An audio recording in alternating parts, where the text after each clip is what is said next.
السلام عليكم ورحمة الله وبركاته. وعليكم السلام ورحمة الله وبركاته. موضوع اليوم عن حسن الخلق، كما قال الله تعالى في قرآنه الكريم لنبيه محمد صلى الله عليه وسلم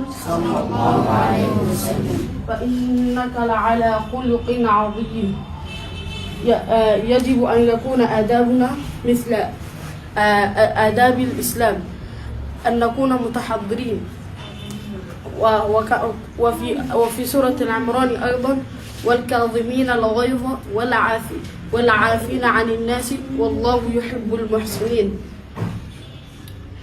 وفي حديث أيضا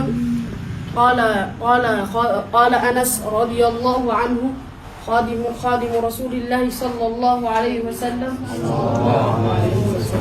أحسن الناس خلقا، متفق عليه. عن أنس بن مالك خادم رسول الله صلى الله عليه وسلم أحسن الناس أفضل الناس من بني آدم هي التي آدابها نظيفة، متفق عليه. اتفق على هذا الحديث البخاري ومسلم. أفيكم أحد لم يفهم من هذا الحديث؟ نأخذ منه أن يكون آدابنا. ما الذي قال لك؟ قال لي ماذا نأخذ من هذا الحديث؟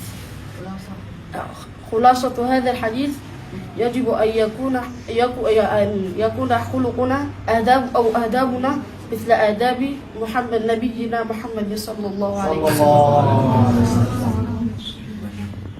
في أحد آخر؟ شكرا، جزاك الله خيرا. جزاك الله خيرا وجزاك الله علما وفهما يا شيخ رستم، يا شيخ المتفوق عن طلاب المركز كلهم إلا شيخ عبد الرحمن فيصل.